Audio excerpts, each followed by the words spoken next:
I'm Stephen John Drew from the official GonnaGeek.com show, a weekly geek news podcast that is a part of the Gonna Geek Network, just like the show you're checking out now. Shows on the network are individually owned, and opinions expressed may not reflect others. Find other awesome geeky shows at GonnaGeekNetwork.com. Stand by for a brand new episode of All Things Good and Nerdy. Good morning, internets, and welcome to episode 510 of the All Things Good and Nerdy podcast. This is recorded live on Sunday, December 4th, 2022. I am Chris. Joining me, I have half the usual bands of misfits. We'll start first, Mr. Anthony Bachman. I'm half a man. Half. Well, are we going to cut you horizontally or vertically? Horizontally, so that the top piece can talk correctly, because otherwise I don't have half a mouth. Yeah, so we're going to Darth Maul you, basically. Yeah, straight up Darth Maul. We can get you some robot legs. Yeah, get rid of this bum knee. I'll take some robo legs.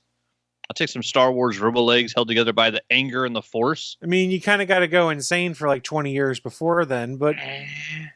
and live in a pit of trash and garbage and droid parts. It might be worth it. I lived in Nampa, Idaho. It's close enough. That's fair enough. We would also have Willie Nelson here, but we think he's asleep still. We think he's asleep. I guess we can go with one of his pictures. There we go. Willie Nelson's here. For those on the audio, it's the Photoshop our good friend of the show, the Clone Freak, made that is a quote attributed to Willie Nelson. I was an ugly fucking child. Willie Nelson. That may be my favorite quote of his. I mean, we could just leave this up the whole time, but some people may not find the humor and think that we're poking fun. Side note, those people can kiss our grits. Willie's okay with this gag. We wouldn't have run it if Willie was actually upset by it. We don't like to hurt feelings much. Just a little bit. I mean, unless someone deserves it. I'm sending in messages on everything I got, like PlayStation Network, Google Hangouts. I DM'd him on Twitter. Like, they all just say, "Wake up!" So we assume he may join us at some point in time, and when he does, we'll flip back over to the Tri-Few. We'll do our introduction of one Willie D. Nelson. You guys probably know him if you've been listening for a while, and we'll call it a day. Well, not necessarily a day. We might still have showtime left, but I think you guys understood the. We'll call it a moment in Look, time. I'm really tired today, and I don't know why. It's just, it's a struggle, man. It's a struggle bus, and I'm on my second cup of coffee, and it hasn't helped yet. Yeah, it is. It has been one of them weeks. Like, yeah, not enough coffee to do anything. I'm not sure if this means the coffee is starting to lose its effectiveness, and I'm kind of concerned that I might have to detox over my winter break and go no coffee. That scares me. Why? Because you can drink a pot of coffee and it does nothing to you? Pretty much. So maybe it's a sign to detox, or maybe I should shift to tea for a little bit with a little less caffeine to do a gradual detox. I mean, I've got a crap load of user-lose PTO at work I've got to use. So basically, after next week, I think Thursday is my last day of work until January 2nd. So I've got a crap load of leave to burn. I hate you. I still don't get sick days at work yet. Oh no, because I haven't passed my probation. So, yeah, I had what was it, Tuesday? I woke up Tuesday morning, felt like absolute garbage. Me and Jana were both sick. I basically got up out of bed, went to the bathroom, threw up, showered, and then went to work. Like, oh, today's gonna rock. I bet. Yeah, not fun on the voice either. To spend a good 10 minutes just yanking up your lungs, and then now I'm gonna go talk for 8 hours. This will be fun. Yeah, and this sounds great. And possibly the worst week I've had at the job. Like, we're the old. I don't know if I've talked about working in Alaska here, I think, but we're the only airline that canceled flights out of Seattle last week, and we preemptively canceled flights every single day, even though the weather wasn't that bad. And so every other airline's like, no, the weather in SeaTac's fine, and we're like, it's blizzard again, and we're not flying. It was so ridiculous. So you had a bunch of mad people, I assume? Yeah, everybody mad because we pre-canceled flights due to weather, and then there was no weather. It's like, yeah, that just makes us look like idiots, because the person that makes the decision to cancel the flights, they're not answering the damn phone. They're not the one that has to deal with the customers. And yeah, and the cool thing is, majority of people, like 95% of the people I talk to, totally get it. They know the person on the phone had nothing to do with that decision. Yep. And is just there to help you to try to reschedule and get you on another flight. But, every couple, 5, 6 people a day, like, you motherfucker, you canceled my. It's like, I didn't do shit. Don't be getting mad at me. But, they just want to call and vent and be mad. And just, it was just so aggravating when, like, you're watching your company do something really stupid and then handling it poorly. And then it's just compounding and making things worse. So all of our software wasn't working last week. Oh, no. We canceled flights and then sent out a sale.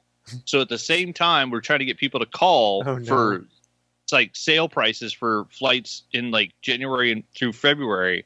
Yeah, it was the worst week I've had at that job. Like, and then forced mandatory overtime because we had so many people waiting in holds. We had hold times up to 4 hours again last week, where people were calling and the phone system was like, "Oh, you're going to be waiting on hold for 4 hours before you can talk to somebody," because there was that many people calling. Which I'm sure then makes some of them even crankier when they get through. Yeah. Granted, again, it's not the person who's answering your call whose fault it is. It's just the nature of the beast. But some people, their frustration gets the better of them. Yep. And then some people are just assholes as part of it too. That too. I Luckily, mean, there's something to be said. A handful of those. So. Yeah, there's something to be said for some people just kind of gotten pushed to a breaking point and don't react well. You're kind of like, okay, I can sort of sympathize with you versus person who just wants to be an asshole. Yeah, and you can usually figure that out about 15 seconds into the phone call. Yeah, I bet. And luckily though, I mean, I would say the majority of people, like 95, 98% of all the people that I'm talking to are completely cordial, super nice. They know like shit happens, like travel sucks. Like, and and the cool thing is like Alaska lets us do all sorts of stuff to try to fix the problem when we have the option. The problem with all the canceled flights last week is like we had nothing to rebook people on. There were no other flights. Like we just kept canceling shit. Yeah. It was probably the worst, most stressful, unenjoyable week I've had at this job. And it's like, I'm not looking forward to Monday. Well, I don't imagine this time of year is really going to lead to good work times. I didn't put that well, but with the holiday crush, as everyone's preparing to fly home for the holidays and things like that, it's one of the heavier parts of the travel season, and so it's just going to keep being awful till probably January. Just imagine like January 15th when everything seems to go back to normal. That'll just probably feel nice.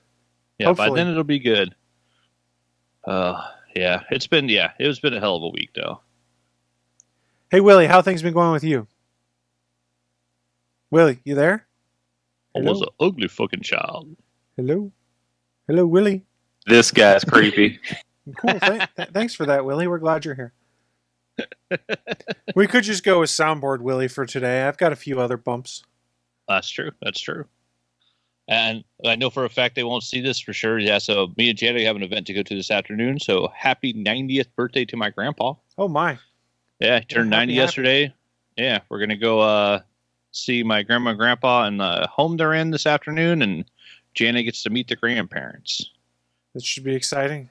Yeah, should be fun. I think we're all going to go like have a cake. I do and say cake. Happy birthday to Grandpa. Unfortunately, they're both in a home now because they've had strokes, so they can't take care of themselves. Yeah, well, hopefully, sometimes that's the awkward nature of the beast. That's the only way you can help take care of your family. And they still have their dog, which the other night apparently tripped my grandma ended up like. She looks like, I saw a picture, she looks like she's been in a car wreck because she fell and hit her nose on her bed because their dog is about this big around and about an inch off the ground. So it's just a loaf of meat. Yeah. I guess Grandma like got up in the middle of the night, thought she heard something and like tripped over the dog. It's like, awesome. Now the dog's trying to kill my grandparents. Damn dogs. Yeah, I mean, dog probably didn't do it on purpose. It's a cat that would do it on purpose. That's true. At least, they don't have a cat trying to murder them. Cats are dicks. Dogs are just bumbling fools at times. Yep. Yeah, and I think this one's just a little too short and fat to get out the way in time. Yeah, it was probably like, oh no, I can't see. I see them coming. I just can't move yet. My feet haven't quite hit the ground yet. Yeah, even though they only got to go about that far. But it's a short, fat little monkey. That dog looks like it weighs 40 pounds. and it's I think it's supposed to be a miniature Dachshund. At what point do they get fat enough that the word miniature goes away? When they become bratwurst dogs instead of wiener dogs. Bratwurst dogs. It's a bratwurst Yeah. dog now. Yeah, I think my grandparents for sure have a bratwurst dog because it is a big old noodle. Or it's a smoked sausage. I don't know. We could probably go further with this metaphor. A I'm little just not sure how smoky. well it would work. Yeah, how much sausage humor can we get here? Willie's not even here. I mean, come on. I mean, we've done it before. It's not like we're not hitting new ground by making sausage jokes. Yeah. That's true. We would not be breaking any new ground. Oh well. There's not that there's anything wrong with that. Okay, now you're just confusing everybody. I feel like everyone should experience the level of confusion that I'm under right now, since my damn caffeine doesn't do anything. Yeah, well, I mean, yeah, that means either you need more or less, and I always choose more. I've been one of those pot of coffee a day people since I was like 14. I'll detox. Like even when we were in the Gulf and it was 135 out, I still had to have coffee at least in the morning, and it was hard to drink hot coffee when it's 135 freaking degrees outside. That was before Red Bull was really a thing. Otherwise, I'm sure you'd been pounding Red Bulls probably. I wonder if they have that on the ships now. Because I mean, yeah, Oh, they I have bet ship they do. stores. Well, they have soda machines. So we always had soda machines. So I wonder if they put energy drinks in the ship stores or not. It would not 'Cause, yeah, surprise me I if would they see people, did. yeah. I could see people, yeah, take it. Well, especially like you're doing midnight shifts and late watches. I could see people wanting some Red Bulls and some Monsters. I mean, who doesn't want Red Bull at times? I mean, I prefer my Red Bull if I'm going to have it mixed with adult beverage, but Yeah, see, I just got sick of Red Bull because we used to get it for free when the one summer I worked security at a club in Boise while I was in college. They had Red Bull on tap for making drinks, and so we were allowed to have whatever we wanted for free for drinking while we were working, except for booze, of course. And so yeah, we would just get tall pint glasses of Red Bull and just That's sit there crazy. and just drink Red Bull all night. Yeah, security was hopped up. Like we were not falling asleep on the job. that's awesome also, but Yeah, it's also sitting crazy. there on a stool next to the door, like twitching your leg, like watching everybody, and then yeah, try to go home at 3:00 in the morning after going and getting something to eat and trying to sleep and go to school the next day. It was ridiculous, Oh, I don't but doubt it it. was a fun job. I'm sure you saw a lot. Oh yeah, it's the biggest gay dance club in Idaho, hmm and I think for a while there was the only gay bar in Idaho in Boise, in our capital. But it's a large open floor. It actually has an open dance floor where the garage doors come up, and that opens out to a balcony on two sides of it. And Oh, so cool. it's called the balcony. So it's literally looking down on part of Main Street in downtown. And so whenever there's events and stuff, everything goes past this bar. So it's really well located, and it's, at least when I worked there, it was run by a really good guy. It was, really nice place to go. And it was one of those places where everybody felt safe. And so lots of people went there all the time because, most people don't go to a gay bar looking to pick a fight. And so if you were in there, you have a nice, safe evening. For at least one summer, I helped ensure that. And so, yeah, it was a fun place. It is cool. Now I want Red Bull. Damn it. Damn I was it. saying, is my video am I knocking myself off the screen? You're. I don't have. Looks like I'm jumping. So some inside baseball here for folks that are watching in the video is on the split screen. We're having an issue with Skype quality here, and I forgot to lock the aspect ratio. So I have cropped part of the image to keep a split screen, but since I didn't lock the aspect ratio, when the quality goes down, then that video just drops down to say 160p instead of 720p. And since I didn't lock the aspect ratio and all I've done is crop, all it's giving is just a tiny sliver of a video there. So that's something I'll have to fix in the future so that it doesn't do that. But yeah, that's a Skype artifacting issue due to quality drops. It's quite fun. Look at my tiny head. Look at my tiny head. I mean, right now it's just a sliver of video. It's like a I can't even see it lightsaber on of my Bachman. screen. A Yeah. lightsaber of me. It's weird. And once the quality ramps back up, it should go back to normal. But since I forgot to lock the aspect ratio, and I don't want to do it while we're doing the show because I have to then resize it again, we're gonna let it do its thing. In worst case scenario, we've got this try screen here, and we can just be like, hey, we'll go to try screen and pretend like Willie's here. That works. Willie's not here yet. I'll call him again on Skype. Here. But while we're calling Willie, why don't we just roll on over to News of the Week and start talking about some cool stuff from this week. Live from the ATGN studios on the internet, it's the News of the Week.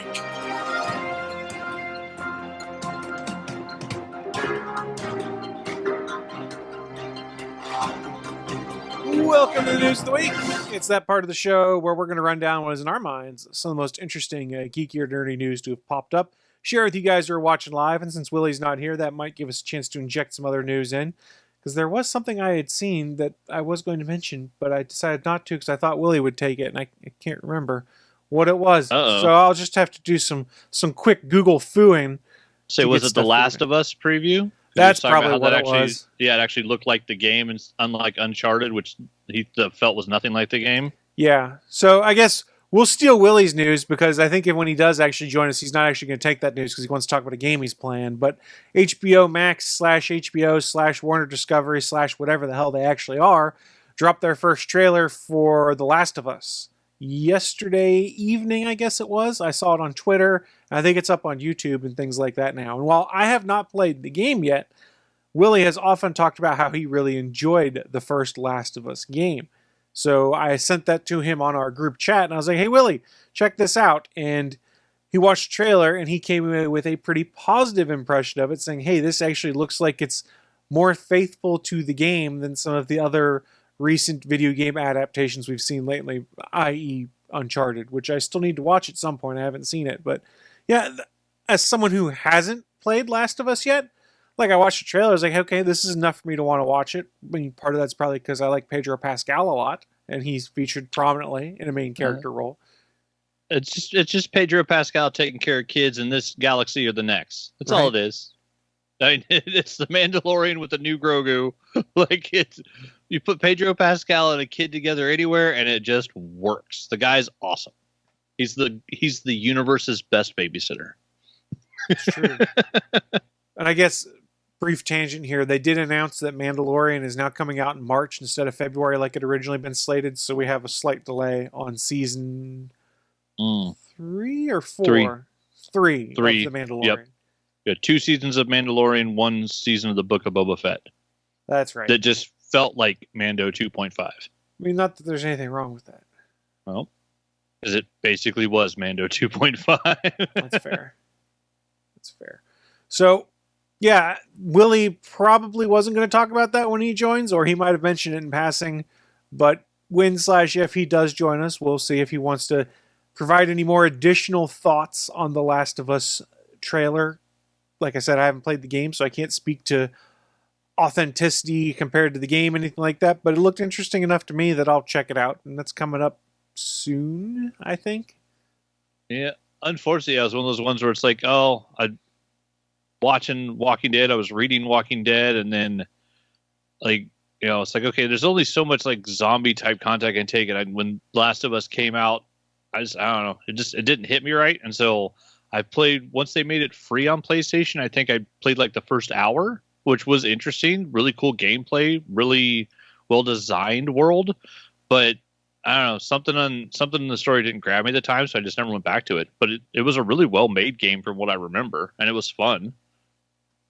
Yeah, I think I might be more interested in this show than I am going back and playing that game. I think it might be I'll watch the show and then may go back and play the game. And let's not get into the supposed controversy over Last of Us 2 that I don't fully understand still. But so many people caught flack for, actually liking a game. Then the internet decided that they were the devil because they liked the game. I don't understand it all. I may have at one point in time.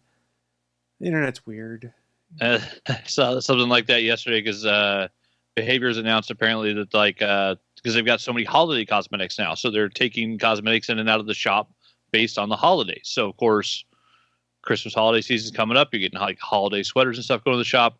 And apparently there's a huge backlash of people complaining on the internet. And someone responded like, really? So they're putting the holiday items in the shop during the holidays, and now we're going to bitch about that. Like Right. now we're just bitching about everything.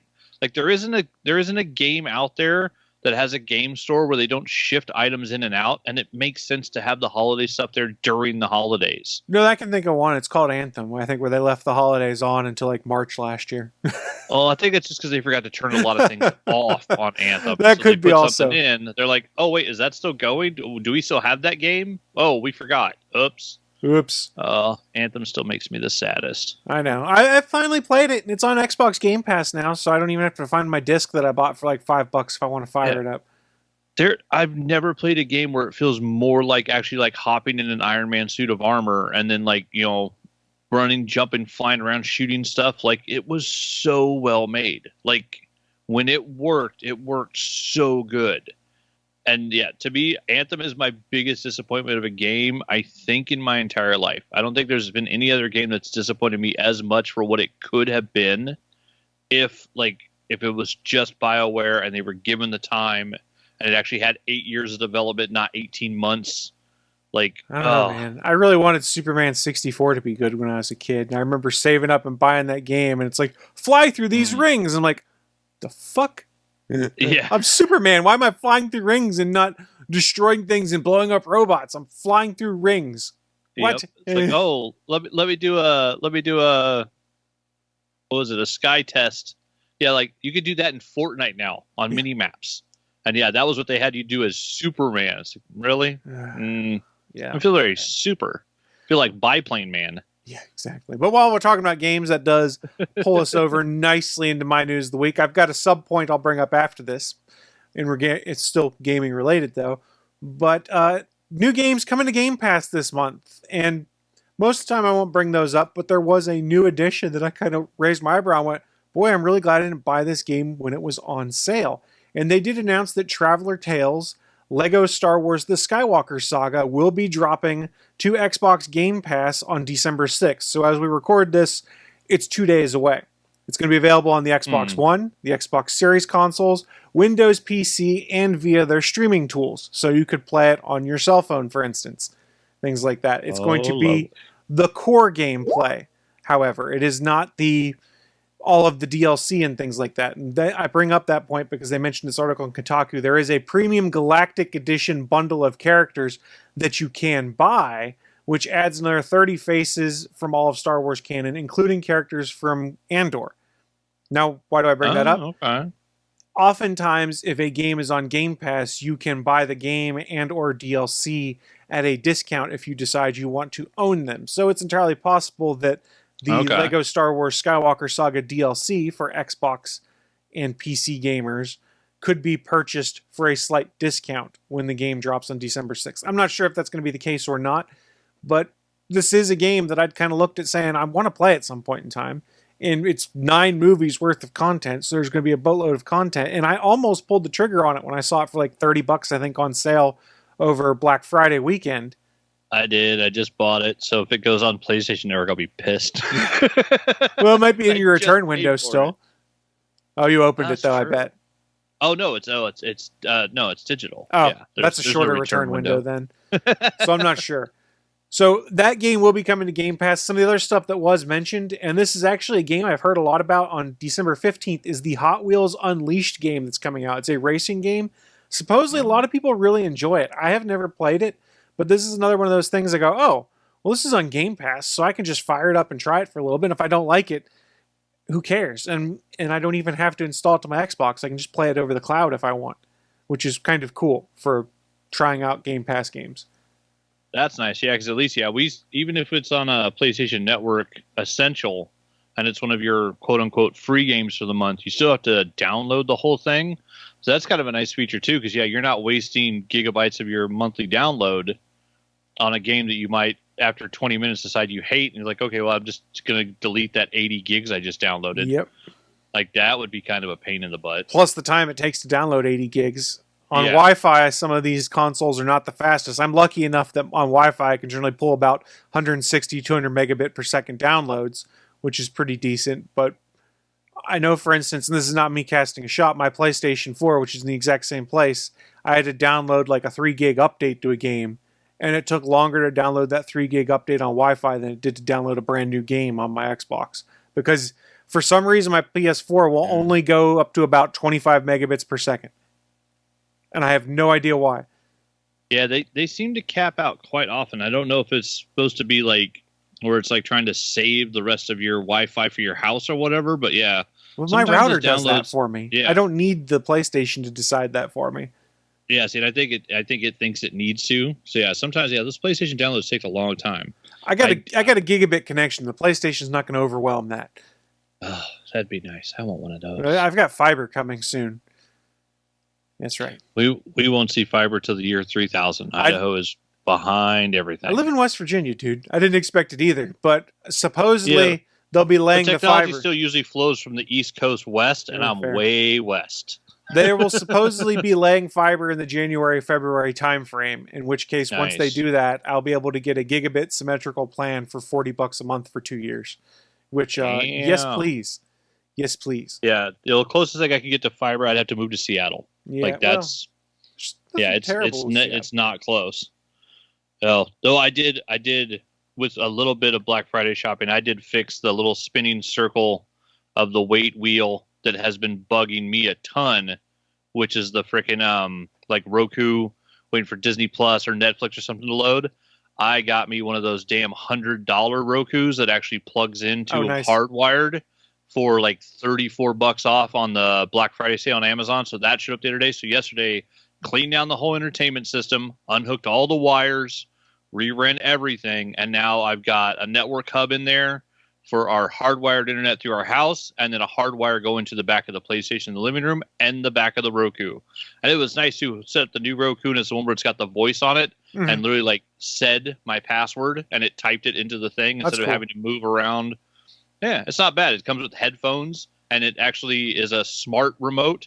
So it figured out what TV we had, the LG brand, and then we can now turn the TV off and on with the Roku remote and control the volume. So the only thing we need the TV remote now is to switch between input from Roku and PlayStation. Other than that, the TV remote's worthless. I was like, awesome. Almost everything on one remote other than being able to switch input. I think if you turn on the ARC settings and stuff like that, you can basically just have it change the settings based off what it sees as active. So you might even be able to get rid of the TV remote if that's the case. I do want to mention, though, coming out of the wilderness, out of nowhere, a wild Willie Nelson approaches. You ever had one of those nights where your head been pounding and pounding, and when you wake up, you feel like a new person, but you still feel the remnants of what happened last night? Yeah, it was called my 20s. Without drinking, I mean. It was called my 30s. It was called my 20s. Without alcohol, I said. Random Rick's asking if we could see the YouTube chat. Do we have YouTube chat visible anywhere? YouTube chat's not working currently with the Restream tool, and I'm not sure why. Okay. I'm still trying to figure that out. I barely got the Twitch chat working. For some reason, the YouTube stuff isn't connecting, and I don't know why. Sorry, Rick. But yeah, sorry guys. I passed out last night with a humongous headache. I had this moist towel, cold moist towel sitting on my skull. All that felt nice. That's the only reason I went to sleep last night. Oh, well, Willie, I'm sorry you're feeling poorly. I'm glad you could. I'm actually better now. I still I felt where the pain was, like it was like an impression left, but it's not pain. Yikes! If that makes sense. No, I know exactly what you mean. Yeah, it's kind of like a release. It's like a memory foam pillow when you push a hand in it and it's slowly coming back to normal. He spent the night absorbing the moist, and now he feels better. Oh my god, my head! Oh, it's weird. That feels so much better. Like it felt like I've been having this headache for the whole last week, and it was just growing slowly and slowly, and now it's just gone. It's like a voice that was like constantly in your ear. Now it's just. Well, Willie, I'm glad that you're feeling better. I do want to say I may have accidentally. Apologies for the lateness. No problem. Stuff happens. I may have accidentally stolen your news because we weren't sure if you're going to be here, but we did touch on the fact they dropped the trailer for Last of Us Last of yesterday. Us. And we had given your Oh. initial impressions based off what you'd said in chat that it looks like a fairly faithful adaptation of the game. But It looks like from the trailers. seeing as you're the only one of us three who's played the game, I was hoping to get your impressions. Fuck, we never played the first one? I haven't Oh, yet. yeah, I tell you what, I played like the first hour, and then Okay, it okay. just didn't hit me right at the time. It seemed fun. It was well made, Real- but yeah. Wait, no, stop. the time, Hold on a I second. was- That first 15 minutes didn't pull you in? Yeah, it was okay. Like That I was played a through the powerful first hour, and then story in the first 15 minutes. How so was the story you of Clementine. heartless motherfucker? So was the story of Clementine. I was like, I've got too much zombie going on. At the time, I'm reading The Walking Dead. I'm watching The Walking Dead, Technically not and zombies. whatever. They're fake not zombies. dead. They're Whatever. still alive in there. Either way, I played like the first hour of it. Then I just haven't gone back to it. Fair Like I enough, didn't fair enough. dislike it. Yeah, it didn't snag me in at the time. That's Fair enough. But yeah, the show. So did you use my words about the Uncharted thing? We did the comparison to Uncharted that you similar to it. I don't think I went word Yeah. for word what you said. Like, it looks like it feels like the game, unlike what Uncharted did, where it just didn't feel like the game at all. And I mean, like the story of it. Like, yeah, Uncharted was a good action movie, but it was not a good Uncharted movie. It was a bad Uncharted movie, but it was still a good action movie at the very least. And this from the trailer looks like a good Last of Us story. I mean, like I said, it's got Pedro Pascal, so I want to watch it. And I can't remember her name, the one who plays Little Bear, the bear. Oh, Mormon. is she Ellie? Yeah. The little bear. Yeah, that's Ellie. Oh, yeah, she's doing. She like- does perfectly in the trailer. That like that Lady- feels like Ellie. Like Lady Marmoth or something. Feels like the character. Nice. Okay. Yeah, Like she was that. like, I was like, oh, awkward and everything. I love it. she was like Lady Marmon or something, right? Yeah, like Little bear? Bear Mormon or something like that. Yeah. Mormon. Yeah, Jorah's Bella niece? Ramsey. Yeah. No, Yeah. she wasn't a Ramsey. No, the actress's real name. Oh yeah. Yeah. Oh yeah. The second It's person come back to listed me. for I Last still of Us think is it's Game of Bella Thrones. Ramsey. Yeah, Lyanna Mormont. Yeah, the little bear. Yeah, she was badass in Game of Thrones. That little girl was one of my favorite characters. She's like, no, we will fight, motherfuckers. Let's go. She's like 6 years old, standing in her armor, like, let's go, motherfuckers. Let's go. I saw on Reddit earlier this week people making fun of her on Game of Thrones. It's like she was one of the worst characters. Like, what the?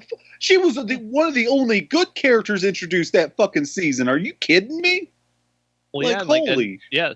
It's like they declared who they were standing with and then stood with them and fought with them. Like, yeah, she was true to her word and kicked ass. Yeah. Spoilers for Game of Thrones. Don't see the last season because she dies in it. I don't care about spoilers for that. It's Game of Thrones. The last season's horrible. They made a bunch of wrong decisions, so make it right in your head. She lived out and she grew up and she's living her own Mormon life. Mormon life. Mormon? What the fuck is that last name? Mormont. Yeah, her best Mormont life. Best Mormont life. I never read the book, so excuse me. I didn't really see them written out so much. I only heard them audibly. Yeah. And so, Which is, very we'll different. Step back to close out my news story. There's a bunch of other stuff coming to Game Pass. The big addition, though, is Lego Star Wars Skywalker Saga, dropping in 2 days. So I'll be giving that one a try. I'm excited to do that one, which means maybe it'll be coming to the PlayStation equivalent sometime soon, too, because I know similar deals sometimes get made. Hey, Chris, what part did I interrupt in? What part are we in? We're in News of the week. News of the week. Okay, sorry. I'm just making myself caught up. As I think I played through so far the story mode of the first two movies. So yeah, I've gone through episode 1 and 2 in story mode, and it's that fun part. It's like where you're just looking around through all the sections. You're like, okay, I'll have to come back there with a Sith. I'll have to come back there with a droid. I'll have to come back there with a bounty hunter. And so that part is always kind of fun now, the first time you play through a Lego game, because you're seeing all the areas. You're like, okay, well, I know there's going to be a secret in there. There's going to be a secret in there. There's going to be a puzzle in there. So that part's kind of cool because it actually is completely different than like when they did the first 6, because I had that on Xbox. Oh, who's Audio calling my work phone? I am difficulties. not here. No one's supposed to have. No one has that number but Alaska Airlines, which means if that phone rings, it's a telemarketer. So they just pick it up, hang it up. Yeah. Nobody has that number. So I did have one thing I wanted to touch on, kind of a FYI thing for folks before we move on to the next news story here. But I don't know if you guys were aware, they're doing the Game Awards stream, I believe, this Thursday. So you can watch the Game Awards. Willie's really excited about that. 7:30 p.m. Eastern. It generally runs about 3 hours. It's Thursday, December 8th. Why I bring that up is if you watch the Game Awards, make sure you watch it via your Steam account on their steam.tv. Why do I say that? Valve is giving a Steam Deck away every minute during the Game Awards if you watch via steam.tv. So that's potentially 180 Steam Decks they're giving away during the Game Awards. Dang. Yeah. I'll take a free Steam Deck. Through Steam.tv. Their No, you have to Twitch. watch it via their platform, is my understanding. You have to register on Steam, and then you have to watch the Game Awards on Steam.tv, the streaming channel they launched in 2018, and they will be announcing winners throughout the night on there. The prize is the 512 gigabyte version of the Steam Deck, which is the one that most people say is the better one to get out of all three. So if I guess you I want ain't gonna do it. I will put this in the show notes so people can find all of the details there. It's bit.ly/ATGN510. I will also drop it into our chat for any of the live chat viewers so that they too can see it. But yeah, if you're going to watch, might as well watch on a platform where you can get something for free is how I look at it. Oh, heck yeah. And Willie's being attacked by his cat. No, she's trying to go outside. Or not go outside, she's trying to go out to the window. If you're gonna go, go. If you gotta go, Showing go off with cat a ass. smile. I get it. So if you're in our live chat right now, I dropped the link to the story on Polygon.com. I'd seen it, I think Wario64 had tweeted out earlier in the week. But yeah, if you're going to watch the Game Awards, might as well get a chance to free Steam Deck. That's how I look at it. Heck yeah. No reason not. Yeah. Free stuff is awesome. Free stuff is some of the best stuff. Free stuff is Well, the if best. you get lucky enough for the free stuff. Also Oh, fair. yeah. But you can't win if you don't play. You can't hit a home run unless you take a swing.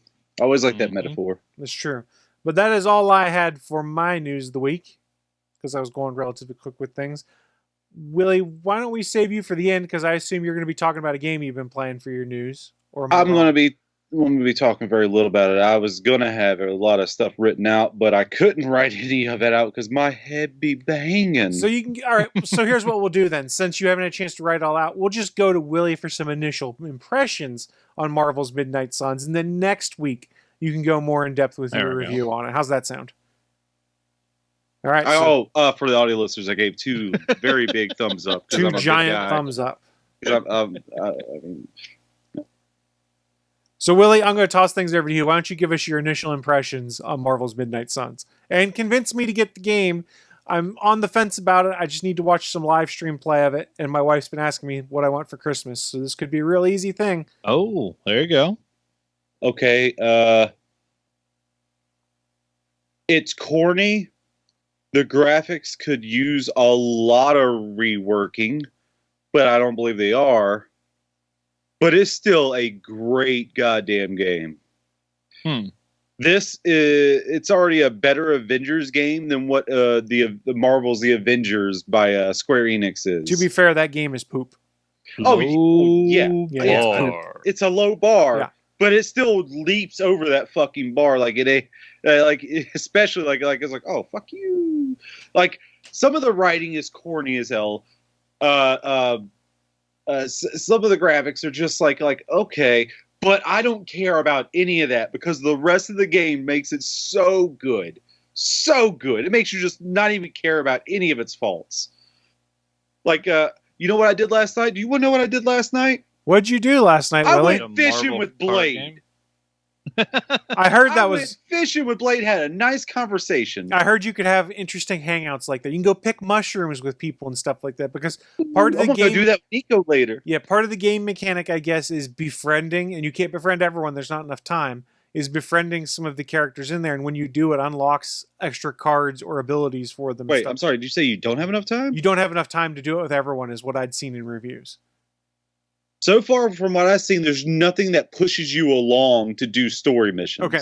So all what I've seen so far. This was the review I read on Eurogamer, I think it was, that said the way the game is designed, it won't allow you to do the friendship building exercises with everyone. So you need to prioritize who you would want on your team and then make sure you focus on them first for building up the relationship better. So maybe once you do enough of them, it'll push you towards moving forward in the That could be. storyline I'm not without sure. letting you talk to other people. Yeah, I've only have 8 of the characters unlocked so far. 9 if you count your created person, who I made a badass female fucking fighter. Pata. You're always named the hunter. Yeah, you're always named the hunter. And I think it was Iron Man you can go mushroom picking with. Yes. Well, no. You can pick anybody for any. Oh, activity. can you? Okay. Well, it gives you a list of 3 things when you ask to join them for a hangout at night. So everything's done by day-night cycle. All right. During the day, you can go. I have a little routine. I go to the forge first, get some new, see what my research has been doing, get some new cards from the forge. Then I go back out, check the intel machine. Then I go to the training ground. I upgrade any cards that I need to or can do. And then I do a daily sparring thing, which gives you like a little buff with that person and also raises your friendship meter with them. And then I go to just collect all these little things that give you different currencies for the game that you use for different things. And then I start my mission. And when you complete the mission, you come back and it's now in the night cycle. And when they're in the night cycle, that's when you get to choose someone to hang out with.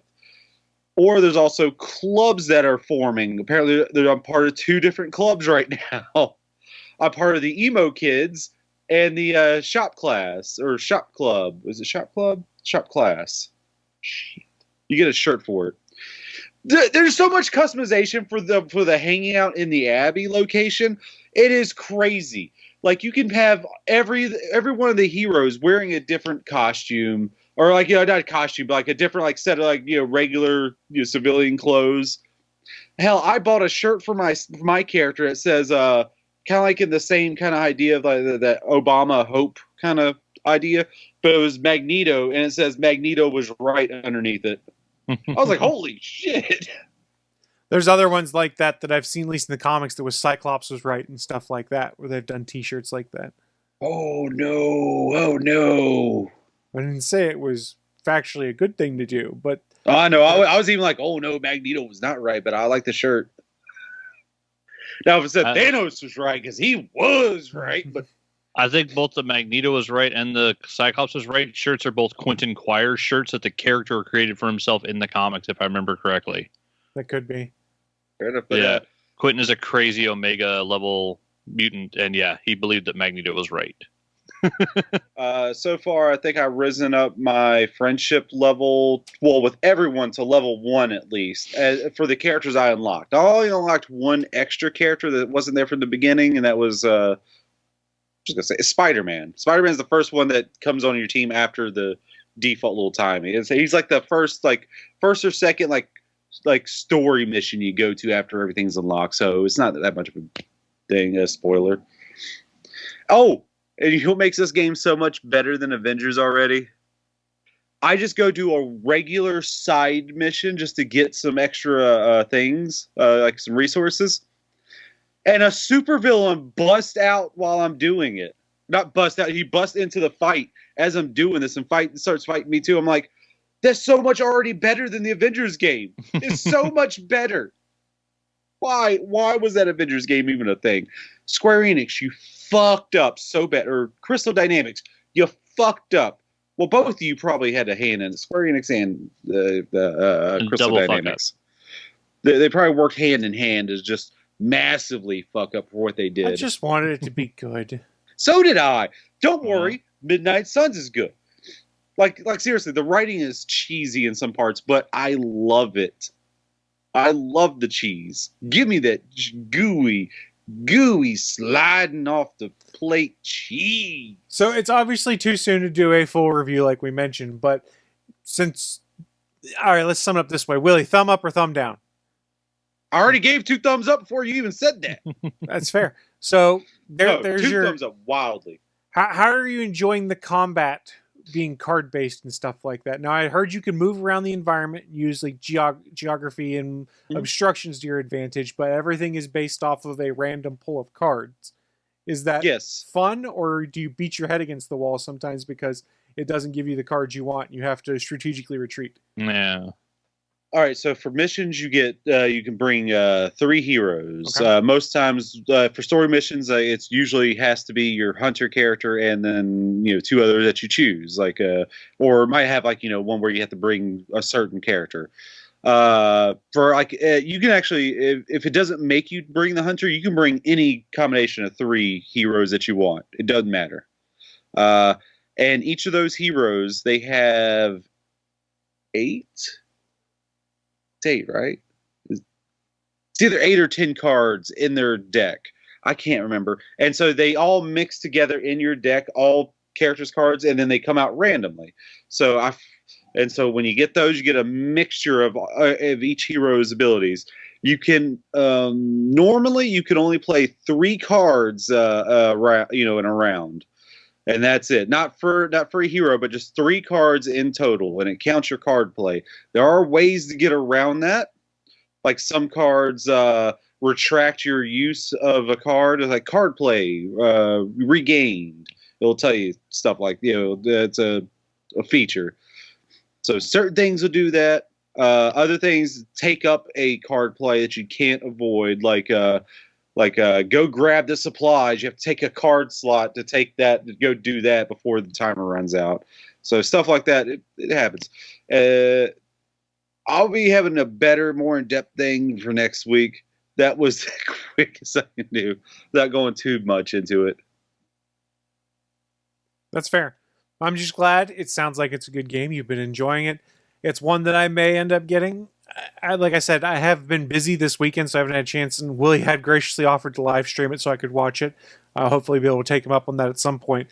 But before I made my decision on whether I wanted to play it, I wanted to read some reviews, which I've done, which have all been relatively positive. And I wanted to watch some gameplay to figure out whether the card mechanic would be something I would enjoy or something I would hate. Now, I have played other games before that have used a card mechanic like that. Like it was an old GameCube game. It was like Bait and Kaitos, I think was the name of it, or something like that. Yep. Which I did enjoy that, but it was also occasionally frustrating because you're like, I need this one card and I haven't gotten it yet. This would make this so much easier for me.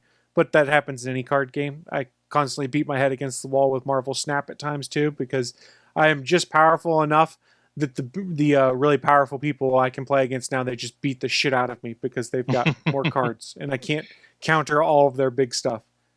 Well, for people who know about some of the card games out there for consoles or PCs that you can play as a video game, it's kind of like a longer story based version of Slay the Spire in a way. Mm-hmm. Okay. Like, think if you could take 3 characters from Slay the Spire and put them into one deck, and you just boom, boom, boom, boom. Oh, that'd be so good. But yeah. No, but all the just this game is so good with just the relationship thing for all the characters. It is so good. Sometimes it's cheesy. Sometimes the graphics they could have polished that up some more, but they didn't.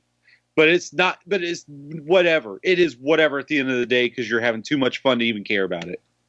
I see that as a good sign. All right, you've got me. You've had my interest peaked. Let's put it that way. Thank you for sharing your initial impressions on it, though, and I look forward to next week getting to hear the more formalized Willie review of Marvel's Midnight Suns. Yeah, my plan was to wake up early enough to just write out a little script for that, and then that just did not happen. Hey, no worries, man. Stuff happens. We got my plenty of head other still stuff. feels like a lead weight a little bit, but in a good way. We got other content to talk about. We got a boatload of trailers of stuff that came out, which leads us to Bachman's news. More trailers came out? Oh, yeah. We did. We had lots of trailers. Lots of trailers in the last week. We'll work on them must have missed backwards. it. So the one I just rewatched it just to check was Gen V. So I think Chris saw this one. Willie, did you hear or see about the trailer for Gen V? Do you know what Gen V is? We're talking about is that white Pokemon White and Black? Was that Generation 5? It might have been, but this is a spin-off of the boys. Yep. Where Vought had Chemical V, so the drug that gives you superpowers. They've got Gen V, and they literally have a new trailer out for the School of Crime Fighting at I think it's supposed to be Vought University, where you're actually going and learning to be a superhero according to Vought Industries. And so yeah, it looks like a mix of like the boys and the most fucked up X-Men stories ever, where it's a bunch of teenagers learning how to use their superpowers in a very strange environment. And in the trailer, it's hard to tell, but it looks like the one girl can like, I'm not sure if she can throw her guts at people. That's what it looked like. It looks like she pulls a knife out and like cuts herself off camera and then goes like this, and like her innards jump out and grab someone like tentacles. So like if you could do with your intestines what Medusa does with her hair on the Inhumans. I was thinking of so grody. What's his name? From Umbrella Academy, Ben. The one that's dead. Well, yeah, like but it's like him, but he didn't have to cut open his stomach. Yeah, he had tentacles. Yeah, like Yeah. this is like a Same kind of thing. But yeah, it looks like she has to gut herself and then has like prehensile innards, which, I mean, the boys has had some really weird superpowers, but Very this much one's so. gonna be up there. But yeah, it looks live ultra action violet, animated? super creepy. Live action. Okay, Yeah. didn't they have like an animated thing? Or They was did. that okay, I couldn't remember if that. I never Yeah. saw it. Oh, it was hilarious. I thought and I'm sure. ridiculous because they mimicked a lot of old school animation techniques, so a lot of it looked like old cartoons from like the 50s and 70s, but done with the violence level of the boys. Hanna-Barbera Yeah, no. or Looney Tunes style. Both. They did both. Yeah, they did a bunch of different versions. So that was cool because you had a different Okay. animation style on almost every because it was an anthology. So none of the stories were the same. They were all different worlds. But yeah, it was good. I can't remember what that boys. It was like Diabolical Daycare or something. Something Like like Something like Diabolical was in it. yeah, it had a weird name. There was a yeah, D so- or two in there. But yeah, so we got the trailer for Gen V. So yeah, Seth Rogen's out promoting that now, and it looks just batshit crazy. It looks just as violent and grotesque as the boys, and so Seth if it's Rogen more, in it? no, Seth Rogen is the executive producer of For the boys. as well? Oh, Yeah. nice. Okay.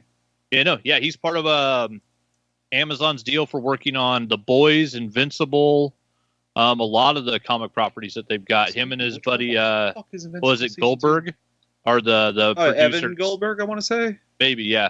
Thanks, Yeah, they're Evan. producing a bunch of stuff. Yeah, because they're involved with the Invincible cartoon. They're supposed to still be working on the Invincible movie live action. Oh yeah, I forgot about that. And yeah, they've been involved with the live action boys since the get go. They did Preacher together as well on Hulu. Oh yeah, I which, remember that. Yeah. yeah, it's the whole their whole concept is like, hey, we're nerds and we love this stuff, and if we don't do it, someone else will do it wrong. And so we're going to go do Not these wrong. properties and do what we can with them. Which, Preacher, their take wasn't my favorite version of it, but it was damn good. Like it could have gone way worse. I know I've heard takes on what people wanted to do with Preacher, and man, it would have been bad compared to what they did with it. So Preacher was damn good, and I love what they did with the first season of Invincible. I love what they did with the 3 seasons of The Boys now. That show is awesome, and it's just as grotesque as the book. So I can't wait to see Gen V, and it looks great. So more of The Boys content. Okay, yeah, I'm never going to be against that. We did get the trailer for, what is this, Transformers 9? I don't even know what it is at this point. Yeah. We got Transformers Rise of the Beast, and then, rewatch the trailer again. And I think, Chris mentioned earlier in the pre-show talking about the fact that it looks like Gen 1 Optimus finally. So it took him 8 movies to get Bumblebee to actually be a Bumblebee, a bug, like he's supposed to be. And apparently 9 movies later, Optimus Prime actually looks like Optimus Prime as he should, instead of a giant shiny ball of shiny metal.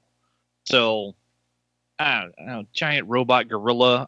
I just don't care. I did enjoy the Beast Wars cartoon and stuff Yeah. like that, but I haven't even watched That was my Bumblebee yet. So Well, see, that was your guys' generation. I'm Gen 1. I was watching Gen 1 as it was coming out. So that's my cartoon. But yeah, Beast Wars, I never got into it. So I mean, the trailer it looks interesting because it doesn't look like the shiny metal, freaking metal fighting metal that we had in the first couple of movies where you couldn't tell who was who or what was what.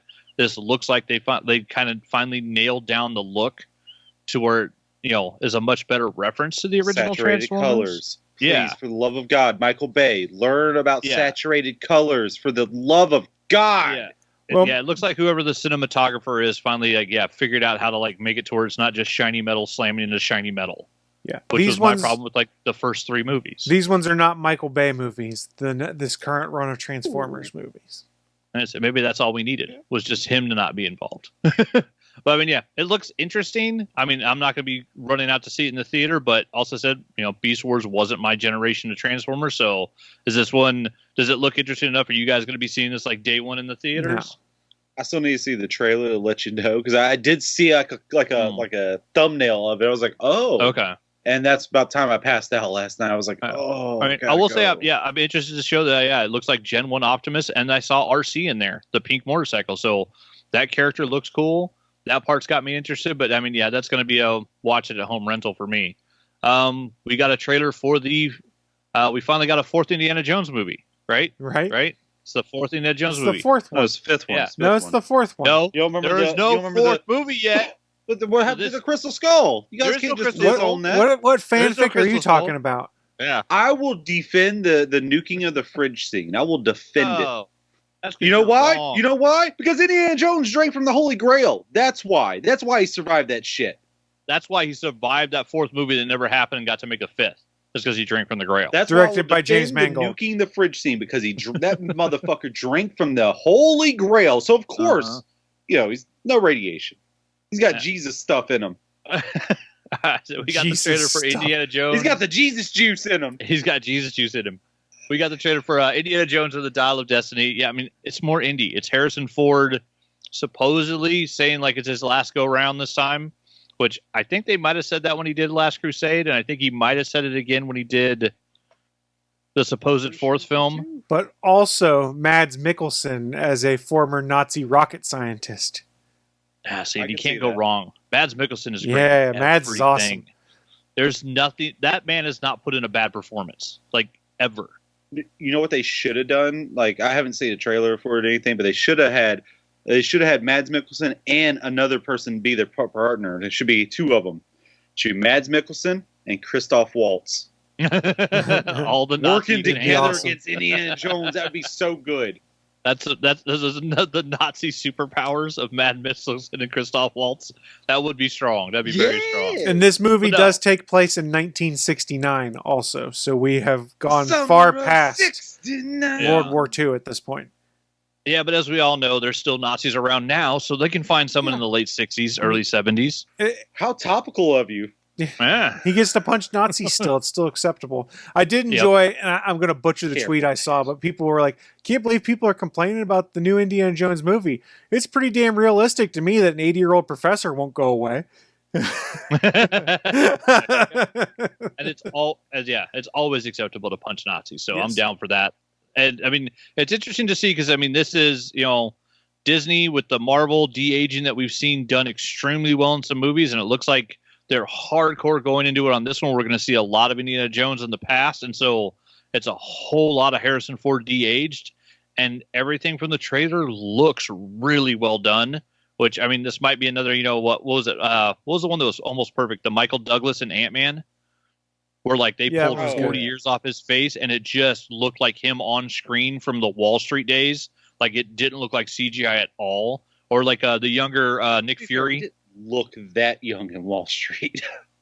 To rewatch Wall Street, he looks. He never really Like- look young ever No, in but I his mean, life. he He had- came out the womb looking like bitter beer face. All right, fair enough. But I mean, yeah, but they did it with Sam Jackson too in Captain Marvel, where it was almost a whole movie of de-aging someone's face, and so I think we're going to see that level of it. And yeah, this just looks good. And I'll be honest, anything to make me not think about the Crystal Skull, bring me a good Indiana Jones, because that last one, man. I don't think we. this looks good. I don't think we get the boof in this one. Well, No LaBouffe. that's Hey, a step if you're in the not- right direction. If you're not boofing, you're goofing. Oh, I see what you did there. That was from a line. Don't, guys, people are listening. Never for the joke is there for boofing. Never actually boof anything unless it's specifically meant as a suppository, because it's not meant to go there. There you go. Boofing is where you shove drugs up your Stop. butt. Don't do that. Don't do that. That's This just has been not Willie's good butt for corner. you. And plus, it's probably more fun the actual way you're supposed to do it. You're gonna do it right, you pussies. All right, and then the last trailer, which will also lead into one little itty bitty bit of news. We also got the trailer for Guardians of the Galaxy Volume 3, which post-holiday party looks like it's going to be the last thing we get from James Gunn at Marvel for at least a little bit. Oh yeah, Now I that finally he's watched the running holiday DC. special. Did you watch the holiday special? Good shit, right? How Those is it two not rated songs? R? Huh? How is that not rated R? Why? There was no blood. Some of the things is like, oh shit, like them getting blasted drunk. Yeah, that's all PG-13 stuff. Yeah, if you're not showing human blood or actual like on-screen sex stuff, like you can go a long way with the PG-13. If you're not dropping F-bombs, yeah. That's If you true. don't drop F-bombs, if you don't have on-screen violence that shows blood, you can go a long way with a PG-13. No, And I do Holiday wanna say- Special was awesome. I do want last little thing. I do want to say Groot is looking thick. Oh, and someone was joking about that. Like, okay, so we got this new incarnation of Groot that's growing up and is like past like the young sap version. It's not quite the full adult tree version we met in the first movie. And someone was like, is James Gunn's idea just to eventually be able to get Vin Diesel to put a suit on and just Right. be live action Groot? Because it's really close to where he could just put on a suit now and just be Groot on set. Because if you look at how like kind of wide and thick and big headed like Groot is, if anything, the character's starting to look a little like Vin Diesel, which is kind of funny that this tree looks like the guy who does his voice. But yeah, so we got the Guardians 3 trailer. We got to see Will Poulter as Adam Warlock, which the crazy gold, the way they do that gold skin, gold hair, gold everything. Hope It's he's getting just, paid for this movie. huh? Hope he's getting paid for this movie. I mean, Oh, I I'm pretty assume sure he's getting paid. Marvel's got The money. meme, like, you guys are Yeah. getting paid? Now, hopefully he's getting paid. Because also, yeah, you know he went through that Marvel method of lifting weights because like his Adam Warlock does not look like a skinny mini. Like that dude looks jacked. He doesn't look like Will Poulter anymore in the face. He's a skinny, nerdy guy. What happened? Yeah, it's Marvel method, man. Look at what they He did went to Kamal. Captain America. Yeah, look what they did to Kamal on Johnny. He now looks like the guy that used to pick on him and beat him up. Like, they can turn anybody into a giant, giant muscled up superhero. But yeah, Guardians 3, it looks cool. Like, we know James Gunn has more love for these characters than possibly any director that's directed any characters in the history of film. This is going to be the trilogy. This is how he's going to end it. There's no way he doesn't stick the landing. James Gunn has made 2 incredible movies with the Guardians with characters that nobody gave a shit about. Nobody. People have trouble remembering like pre-Iron Man 1 when, Iron Man wasn't even on the Avengers. He was a C-list character at best. And then, Favreau gave us, the start of the MCU and made everybody love Iron Man. But people don't remember that before Guardians, none of you knew who these characters were. I'm a dyed-in-the-wool Marvel fan, and I only knew half of these names. Like, these were some characters that nobody was using for any storytelling, and James Gunn made us love them. And yeah, like, it's the end of the trilogy. It's post a holiday special now. Like, it's going to be just it's going to be a blast. It's going to be so much fun. And just, knowing that, like, he's like, oh, this is my nail in the coffin. I'm going to put away Marvel for a while and go work at DC. He did something epic at the end of this movie. I don't know how it's going to end, but we know that end is going to be something that people are going to be talking about. So I'm excited for that. And I'm pretty sure not everyone's going to live. Yeah, and you got to kill somebody off. Yeah. It's just a question of who. Yeah. But that does also lead to the fact that James Gunn is now working at DC, and there was this one little bit of news where he put out a poster for a movie coming next year that the last we heard had been canceled. So, Chris, did you see the poster that James Gunn put I up? did see that, actually. Yeah, so apparently Johnny Cobra Kai is still going to be Jaime Hernandez, and we're still getting a Blue Beetle film. So it looks like James Gunn's first decision was to uncancel the movie that everybody was looking forward to, possibly more than that Batwoman movie, because Jaime Dang. Hernandez is an amazing character. Well, I mean, just for the love of the character and like what's going on with like the enough. Titans cartoon, like Brendan people got Fraser's why I was introduced- going into it, so yeah, no, you're right. people got introduced to him there. The kid, I won't even try to pronounce his name, but the kid from Cobra Kai is a hell of a good actor. He does good fight sequences on screen. He pulls off that teenage character angsty stuff really well with this whole relationship with LaRusso's daughter on the show. Like, he's just a really solid actor, and the fact that like that kid's going to get to be Blue Beetle, like, I'm super excited. That's, as far as I can tell, that's the best thing James Gunn could have done, was bring back Blue Beetle, because I thought it was gone. I thought there was no way we were getting that, and that's just sad because prophecy coming in. That movie will start with a soundtrack already playing, and it's going to be Eiffel 65 playing. Am I right? You're thinking I'm blue. 65. I am blue. I'm blue. Oh. Blue. I see. But the more important thing is we all know who everybody wants to see in the DCU, which apparently won a fan vote. And James Gunn knows that. And James Gunn is a fan of this character. We all know who Blue Beetle's best friend is. Is it Booster Gold. Booster Gold? Booster Gold. The man I'd who guess. traveled back in time to make money because he's a dipshit. He traveled back in time to become mediocre. Yep. And I'm a C-list hero, baby. Yeah. the fact that we got James Gunn running like basically what's supposed to be, the DCEU now. He's putting Booster Gold up as the first project, or he's putting Blue Beetle up as the first project that they're going forward with. The chances of us not getting a Booster Gold movie have just significantly decreased, because he's gonna get Booster Gold in there somehow. No matter what, James Gunn is going to give us a Booster Gold.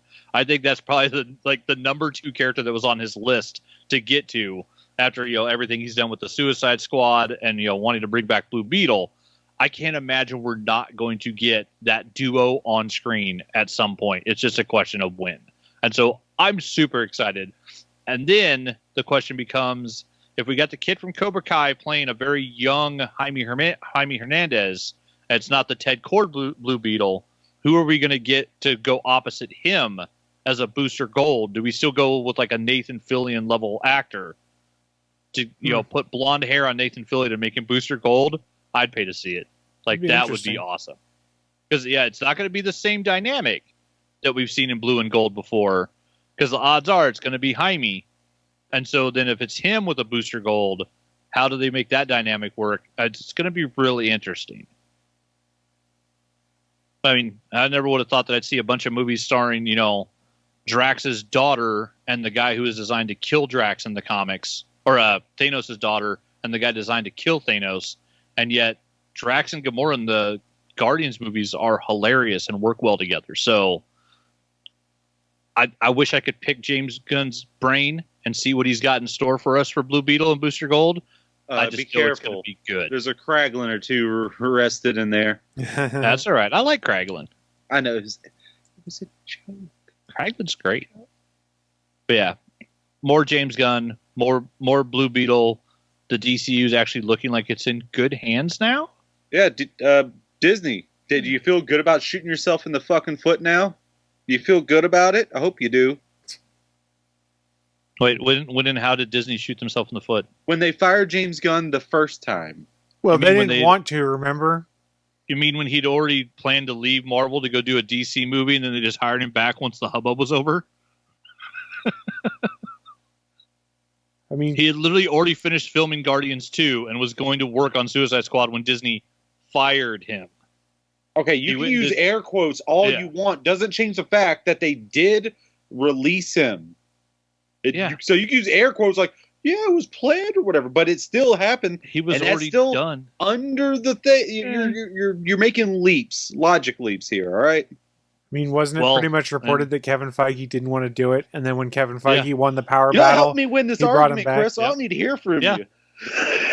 Yeah, so he went to DC, he made a movie for them, and then he Just came kidding. back and made Guardians 3 and a holiday special. They didn't And stay it came out fired for great. too At long. least the holiday special did. I don't know about I the know. third one. Holiday special is great, so yeah. I mean, it's James Gunn. It's more Guardians. It's James Gunn. It's Blue Beetle. It's going to be awesome. James Gunn's amazing. Like, the dude just does entertain. He made Peacekeeper one of the coolest shows on television ever. And you never could have told me that could work. That of all the characters coming out of the Suicide Squad movie that he did, that you do a Peacekeeper show, and that it would be great, not just good, fucking great. Oh, That show is great. I got the theme song on my playlist, and I fucking listen to that at least once a week. That's Do songs you really want to taste it? I've never once fast forwarded the intro to that show. Nope. That's the one. They just remove that button. No one's skipping that dance sequence. It's one of the greatest dance sequences ever, outside of like the first season of Umbrella Academy. Oh, yeah. Yeah, that one was awesome. But yeah, the Peacekeeper intro is fantastic. James Gunn, he doesn't work on anything he doesn't give a shit about. This is a guy that you can go back and watch any of his films, all the stuff, a lot of it, with people that have now become his like lifelong friends. You go back and look at like Slither or frickin' Super, like you can see the stuff that he worked on. James Gunn puts his heart into everything he does, and it shows. All of his projects are just they're amazing. Like the dude is a fantastic filmmaker, and yeah, I can't wait to see what he does with DCU. And the fact that he's coming out the gate bringing back a movie that we saw was canceled, I'm super excited. Blue Beetle is going to be amazing. How about I can't this? wait to see. He has a tone to him that I enjoy. Kind of like how you can know Edgar Wright's tone in movies. Like Ant-Man, even though he got pulled from it, you can feel Edgar Wright's script in the writing of the words everyone says. Like that feels like an Edgar Wright script still. It's an even Edgar with the Wright revisions. heist movie. Yeah, it's an Edgar Wright heist movie that just happens to involve a superhero. This Even is though one he of the got reasons. pulled, you still feel him in there. Yeah. Like he has a tone, and it's and it's there. not that Peyton Reed didn't do an amazing job directing it, because he did. He directed the hell of that film, but it does. It very much feels like an Edgar Wright project. And then, like that tone carried over a little bit. Peyton Reed directed the hell out of the second one. Second one is a hilarious movie. That sleight of hand stuff that the FBI agents learned, like that stuff was ridiculous. Like all the stuff that they did with that character. But yeah, when they pick directors that love projects, you get great projects. And knowing that James Gunn's now going to be the guy to decide who gets to work on certain DC projects, I think that is going to be what saves them in the long run. Because as much as I would like to see James Gunn direct every movie that DC is going to put out in the next 20 years, because, man, that would be awesome. If we got the James Gunniverse, wouldn't nobody be mad about it? People would complain, but nobody would actually be mad about it because it would all be top-notch, well-made movies. But since the man can only do so much in a 24-hour day, knowing that he's going to be the one like helping pick and choosing and deciding which character arcs get done, how characters are handled, what moves forward in DC and what we get in live action, I'm just excited to see it. And with Blue Beetle being the first step, that is an awesome first step for him to bring back a canceled movie and be like, no, people want to see this. We are making this movie because there's a huge market out there for a superhero that's got a Mexican origin. There are not that many of them. And you look at movies like Coco and frickin' and Kanto, they make money. Like Disney made a hell of a lot of money on those movies. You put out a superhero that's got a Spanish origin, you're going to make some money. Like, there's an audience for it. And we've seen Jaime, like, that character has been hugely popular since he was added to the thing.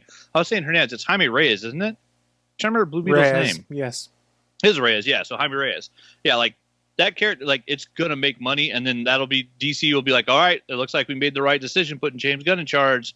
Let's see what he does now. And hopefully they, loosen the strings even more and just give him him and his buddies should have hopefully full Kevin Feige level power where they make all the decisions and decide what projects move forward and how they move forward. If that happens, DC might finally not shoot themselves in the foot for once, which fingers crossed. I'd like to see it. I want to see DC movies on par with what we've gotten from Marvel. That's what I want to see. I want to see them kick ass. They have some of the best characters in all of fiction. And the fact that we're not right now, loving on a series of Batman and Superman movies, and it's just repeated Batman over and over and over again, like, do something different. Like, there's so many characters there at DC. So many. We haven't got a good Green Lantern yet. Like, come on. There's space cops. It's such an easy story. Space cops with a weapon that can do anything. You have an unlimited storytelling potential right there. Oh, Willie was going to say something. He hushed himself. Oh, wow. I learned my lesson. No, that was way too controversial. Whoa, I'm backing up instantly. Were you going to go back and talk about fridges again? Oh, No, Oh yeah, I see the fridge You connection. don't there. want Give me to me a say it, second. Chris. You don't I want was me like, to wait say a it, second. Chris. Yeah. What I was actually going to say, you don't want me to say it. No, I probably don't. All right. You're not That was wrong. my news of the week. Well, that's good stuff. That's good stuff. Yeah, there's a bunch of stuff coming. There's the German there's a Comic Con going on in Germany right now where there's been a bunch of Star Wars stuff being featured, so we might be getting some Star Wars stuff out in the next few days. I saw that Rosario Dawson and Ashley Eckstein and a few other folks were there, and Hayden Christensen, folks like that. So maybe we'll be getting some more insight as to maybe another Ahsoka preview or something like that. Who knows? Yeah, I saw a picture of the Ahsokas together. Yeah, wasn't that cool? Yeah, which was cool. That was nice. The voice meeting the live action. That being said, it is that time for us to start wrapping things up. And how do we do that? We have our final segment, a bit called What I'm Into. It's when we share with you guys who are watching live or listening at a later date just what kind of geeky and nerdy things we've been getting into to maybe pique your interest in trying it out yourself. And I will start things off. I played a bit more Pokemon Scarlet, but I'm kind of just taking a break from it because I had issues. And we can talk about that in a future episode of the podcast. Did someone steal your Pokeballs? No, it's just I don't like the game that much. Is this an issue of Willie was right? Oh, tell me it's not that. We hate it when Willie's right. Willie's sort of right. And I think No, okay, so let me put it this way. And we can talk about it more next week. Had they made a game more in line with what we got in Pokemon Legends Arceus, I would have enjoyed that more. This was just kind of a return to the same old tired formula, and then add in the fact that it runs like poop on a Nintendo Switch. So the fact that they're just lazy. Yes. Now I don't mean like them themselves are lazy. I mean just like their business model is lazy. Yeah. I mean, the thing was, why I liked Pokemon Legends Arceus is it was a different twist on the Pokemon model, and I found that really fun. This is more of the same. You get a Pokemon you can ride around on, and it just doesn't play well on my Switch. And I think that kind of just annoys me, is there's other stuff I can play, and I'll go back, I'll play it at some point maybe, but they've promised some performance bug fixes and things like that. They did drop the version 1.10 update, but I haven't played it since that dropped. I just want them to make it so that it's not a crappy experience at times, because like, you'll be walking on the overworld map and someone else will walk on screen, then all of a sudden your frame rate drops to nothing. And I'm like, come on, guys. You need to get this stuff figured out. I don't have these problems with other games I play, even stuff that pushes the envelope on next-gen hardware. So I'll go back, I'll play it at some point in time. But since I got tired of playing that, I will say what I have been playing is a little bit of Vampire Survivors, which I really enjoy. That game is on Game Pass, and it's one that plays easily on the Game Pass streaming model as well, because they have on-screen controls for it. And it's kind of a roguelite game where you basically just have to survive hordes and hordes of vampires and level yourself up and then buy new gear as you come back through. Yeah. It's really fun. It plays really well on mobile with the on-screen controls, because really all you have to do is just change your direction and move around and select some menu options. So there's not a ton of play that's really necessary, or there's not intensive controls, I guess is the way to put it. But I did also over Black Friday buy the Razer Kishi handheld controller for cell phones and stuff like that. So it's a controller that kind of unsnaps and wraps around a phone and makes it look like a Switch. This is the Xbox branded one that they were selling last year's model for like $20. So I picked the up Razer version. Yeah, the Razer Kishi does Xbox. Does it have the afterglow? No, it has no afterglow. Because that's what I remember Razer's having back in 2004. This has no afterglow, but it basically gives me an Xbox controller that just connects via USB-C to my phone. And it has a pass-through power adapter so you can charge it. It works really well for streaming cloud-based games on there. Here's the caveat though. It works on my old phone just fine. My new phone, this Pixel 6 Pro, has this enormous camera bump on the back, and it does not fit in the controller with that camera bump on there. So I've got my old phone that I pretty much just put a data-only SIM in so that I could play Pokemon Go on it easily. That's why I have a data SIM in it. So I'm just using that as my cloud gaming device, and it works perfectly fine for that. I was playing some of that. I played My Name is My Friend Pedro, which I've played on the Switch. It was put on Game Pass, so I was playing that just to see how well that worked as a cloud streaming game, and I've had no concerns with that. So those are the two games I've been getting into there. Also started Far Cry 6 finally. I've just gotten past like all of the intro stuff where they've opened up the whole map to me. It's a lot of fun, and Giancarlo Esposito as a bad guy is always just delightful. He's chewing scenery, and it's great. I haven't played enough to say whether I like it a ton compared to Far Cry 5 that I played before that. That was a revelation that I really enjoyed. But I've enjoyed it so far, and I kind of enjoyed the fact that you can ride horses in this and pull guns out and shoot while you're riding horses, which is kind of fun. So you can kind of boondock a little bit by taking horses and going off the beaten path versus things before where you would just kind of have to run. And my first companion that I've made in the game that follows me around and defends people is a crocodile that just eats people, which is really fun. And he can resurrect himself, so if someone KOs the crocodile, since he's cold-blooded, he'll basically just regenerate and resurrect himself later, so I don't have to go back and heal him. It's pretty fun. Pet crocodile. I think his name is El Guape, or Guape, I think is what they named him. I can't remember. But it's pretty fun. Guapo. Guapo, that's it. Maybe that's it. You don't know the story of El Guapo. I had a hat I called the Crown of El Guapo. I fucking love that thing. So Far Cry 6 I've really enjoyed so far, and I did buy some Blu-rays and DVDs that have started showing up because I'm going to watch some of that over the break. I got the entire series of Black Sails, which is a show I'd wanted to watch on Starz Pirate Show. I picked up the entire series on Blu-ray with a digital copy for $20, so I've got that in. I've got a few other things on order, and what else have I been getting into?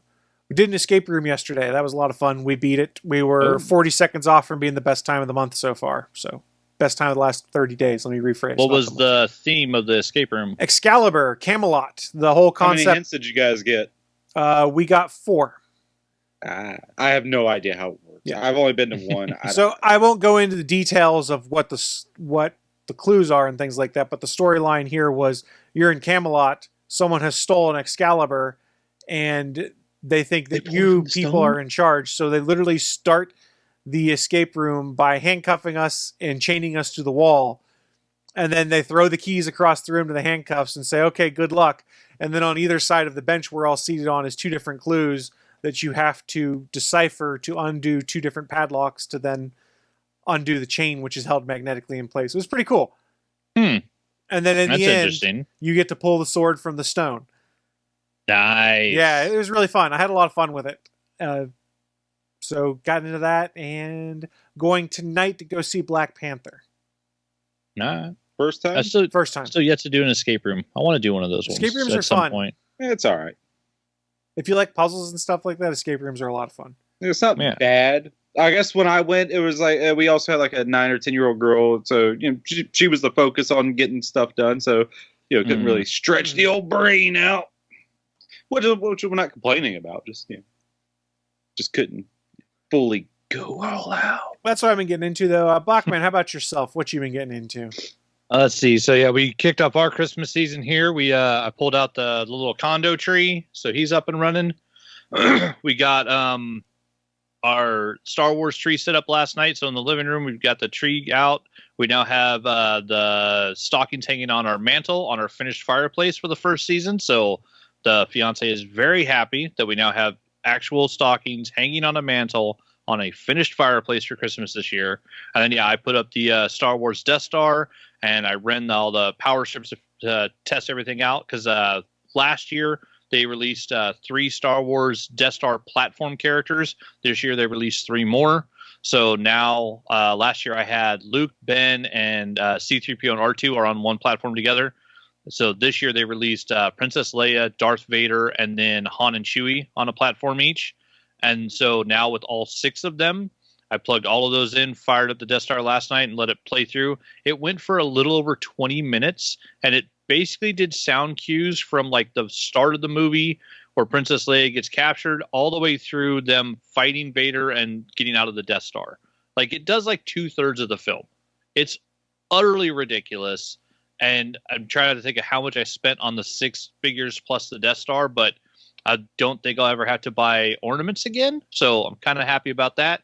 But yeah, it's such an awesome setup, and it just looks really cool. Today, after we got a birthday party for my 90th, my grandpa's 90th, and then after that, we're going to come home and finish decorating the tree. We did our decorating last night. Start of my Christmas season every year. We watched Hans Gruber fall off of Nakatomi Plaza. So now I've watched Die Hard, and now Christmas can really start. After that, we finished up decorating the tree in the living room stuff while watching National Lampoon's Christmas Vacation. And so I have 2 of my 4 already done for the season. And I've already got Lethal Weapon and A Christmas Story sitting out there ready to watch. And they've got A Christmas Story sitting on HBO Max. And we're waiting to watch that until after I rewatch A Christmas Story, because that one's my all-time favorite Christmas movie ever. And so I've been really wanting to watch the sequel, but it's like, I want to rewatch the original again and then watch the actual sequel. You mean Willie? One of the sequels, right? Whatever. One of the sequels. It had others. Yeah, One that was a summertime. I've heard of that, but yeah, I don't. They spin tops. I remember that. Something weird. And Willie's Yeah, the same so- guy trying to tell me there's 5 Indiana Jones movies now, though. Yeah, So what I is don't know he- what he's smoking. He's on something. Apparently, y'all's the one who been boofing shit. Boofing shit. Been then, boofing yeah, we- over there, boy. You been boofing? We started watching Willow last night, the first episode.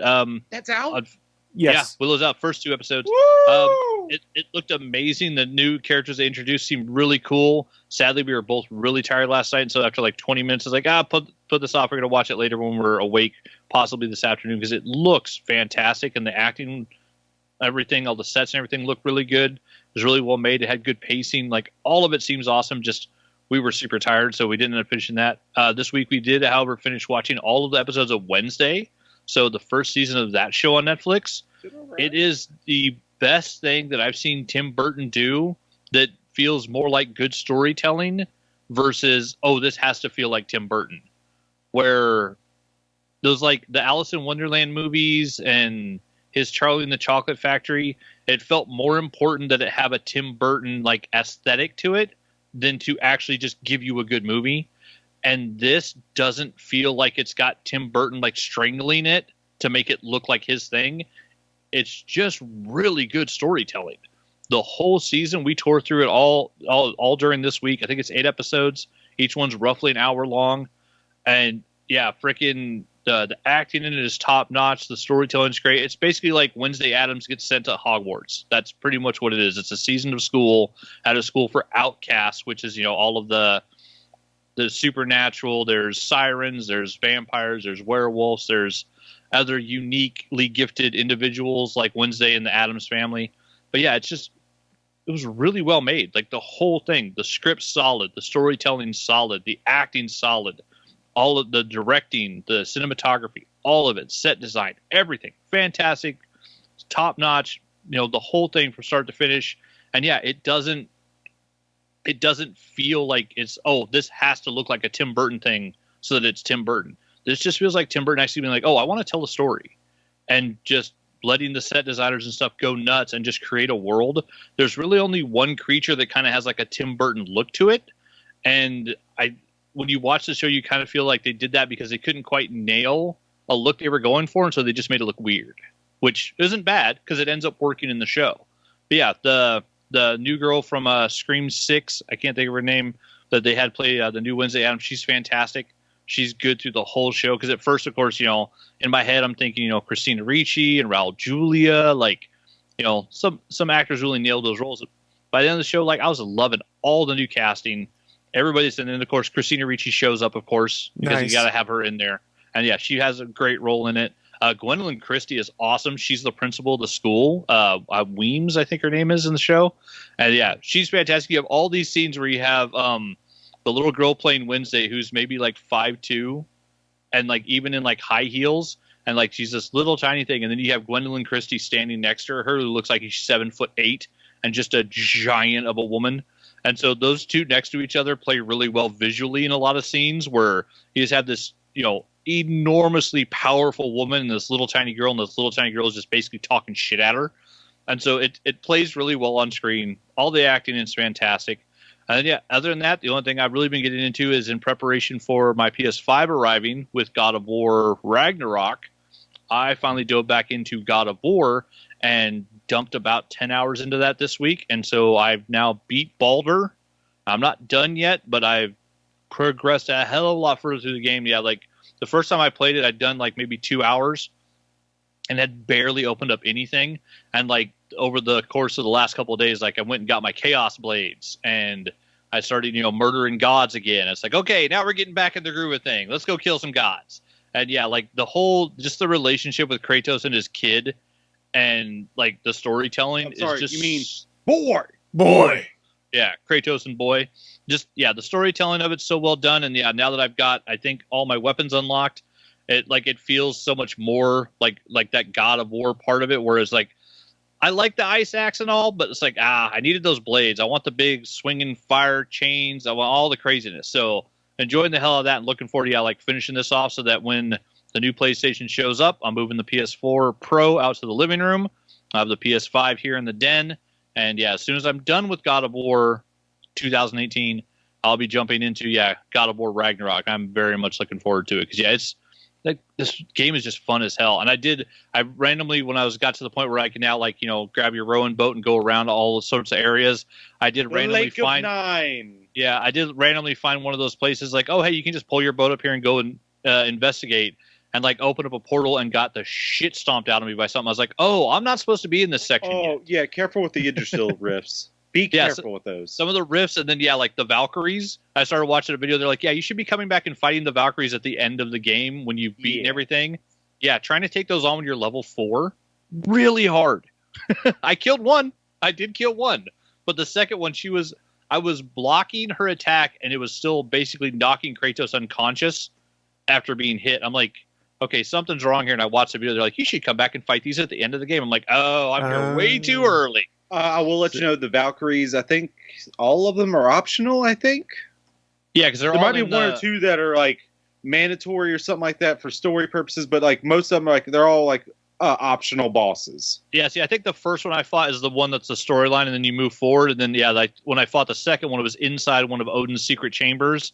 And she stomped the dog shit on me. It's like, oh, this is not a character I'm supposed to be fighting at this level. Literally, because I know some of them have their foot claw things. They'll literally grab you and slam your head in with their foot. Nice. But yeah, they'll fly at you, grab you with their talon claw thing at their foot, and then just start slamming your head down. Yeah, as I will say, the first fight with Baldur, I thought was fun, but that second fight is wow. And then when you actually get the sequence where it's Baldur is fighting Kratos and boy keeps jumping in and kicking him and hitting him with arrows and stuff, just tapping the button during that sequence where it's so ridiculous. It's like, oh, hit square every 3 seconds. That's all we're going to have you do just to have you feel like you're interacting. But the action sequence that they did there where the two of them are fighting Baldur was just so well made, and it was just fun as hell. That last fight that I just did was so much fun. And so I'm looking forward to getting back into that and probably finishing that this week. So that God of War is really good. I'm sad now it took me so long to get back into it because it is a fun as hell game. That's what I've been getting into. It's great. So I guess we should wrap things up. Mr. Willie Nelson, what you been getting into, sir? Don't worry, I'll be quick. First thing I want to say is this week I was still doing some cleanup with God of War. There is so much game in that. The second God of War Ragnarok, not the one he was talking about, the next one. There is so much game. There's at least 2 chapters of epilogue after the game's end that you still go do shit. It's fucking awesome. But it's been a thing going from God of War where everything is so detailed. Like Santa Monica, they went super detailed at everything. There is not a door you walk through that doesn't have ornate carvings in it. I'm being, a little over the top with it, but you get my meaning. There is so much details in the world everywhere. And then you come back, and when I started playing Midnight Suns, you definitely feel like, oh, they didn't give a shit about the details of the graphics here. But like I said, it's not even a problem because the gameplay it makes you not even worry about it. So you mentioned that, and it just baffles me they made Midnight Suns a next-gen only game. Yeah, that's something I was going to mention too. I have no idea why this couldn't have came out on the PS4 / whatever the fuck the last Xbox was called. I'm not even going to attempt it. Xbox fuck One. them, they don't deserve it. 720. There it is, Xbox 720p. Oh no, it's 720i. Oh no, it's interlaced. Ooh. Wait, what? I don't 720i, 720p. I was making a pixel joke. Oh. Pixel count. It was moderately okay. Yeah, fair enough. But yeah, going like I said, like God of War, there was just so much detail in everything. Everywhere you went had so much detail in just the area. They took a lot of it. And then Midnight Suns, there's a big, large area to explore when you're not doing the missions. Like, it is more gigantic than I thought it was going to be. Nice. And I don't even have a problem doing the weird missions in there either. Like, not like, I'll talk about next week about that. But yeah, other than that, I got a early Christmas gift, and it had to have been given early because of the timing of what it is. It's a what do they call? Oh, an advent calendar. Okay. But it's an advent calendar of scented candles. Ooh, that's fancy. Yeah, this one was, I think this was the second day because I didn't get to burn it all during the day. But this was winter pine and eucalyptus. That does sound pleasant. Oh, it was super fun. Oh, yeah, this was for the third. I still have to open up the one for the fourth because, like I said, I woke up and came right here. But yeah, so an advent calendar of scented candles. I can't wait to see. The other one, the first day one was mulberry and vanilla, which I had to start a day late because shit happened. And then day two was caramel and ginger cookie. Ooh. Okay, that Yeah. sounds good. That That smells does sound good. good. So I don't know what today is. I gotta go over there and see what today is. I can't wait. How Today long is does each one of foot those and burn boofing. for? Pretty flippin' long. I'm not gonna lie, the scent is when I put it over there, I couldn't smell anything from the caramel and ginger cookie one last like the other day. And I was like, But when I put one on this table over here last night, the pine and eucalyptus, I could smell that the entire time I was burning. I guess it was the location of it. So yeah, I'm always gonna be burning them right there, right beside me from now on. Very nice. I'll be burning with them. Willie be burning. Now I'm scared. I'm going to be burning because I've been known to boo for twice. I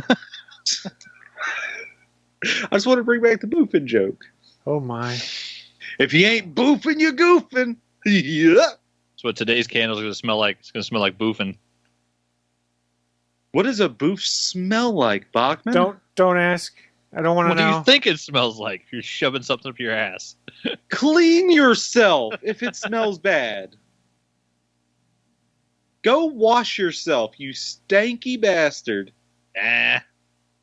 Hey, you've been playing God of War. What do you think Kratos' butthole smells like right about now? No. Listen, Like I remember Helheim? the first time I watched Braveheart. I'm sorry, the only time I ever watched it. It was like 10 years ago. A little over 10 years ago.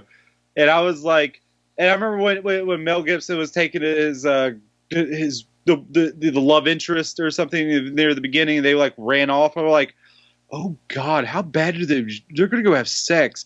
Oh, imagine what their genitals smell like, both of them. Ugh. Like, when's the last time you guys washed? That was definitely a thought in my head, and I don't know why, and I couldn't get it out of my head, and now you guys have to know about it too. Yeah, fuck you very much. You're welcome. It's one of the things people forget about time travel. Whenever you travel to the past, you got to remember, it's going to stank. Well, first People of all, were no not one bathing. knows how time travel works. Like, do we make another pocket dimension, and when we come back, do we come back to our normal one, or do we come back to the pocket dimension's future? We don't know shit. Time is a flat circle. Duh. We don't like. I personally would like Bill and Ted's time travel rules, where everything is already set. There is one timeline. You cannot change it, because if it has been done, it's because you go back and you do it. It is already set. Yeah, but I keep like trying that one, and I still don't end up ever find the keys where I meant to leave them for myself in the past. That's because you keep forgetting shit. I That's know, on it you. sucks. Right? Get a journal. No.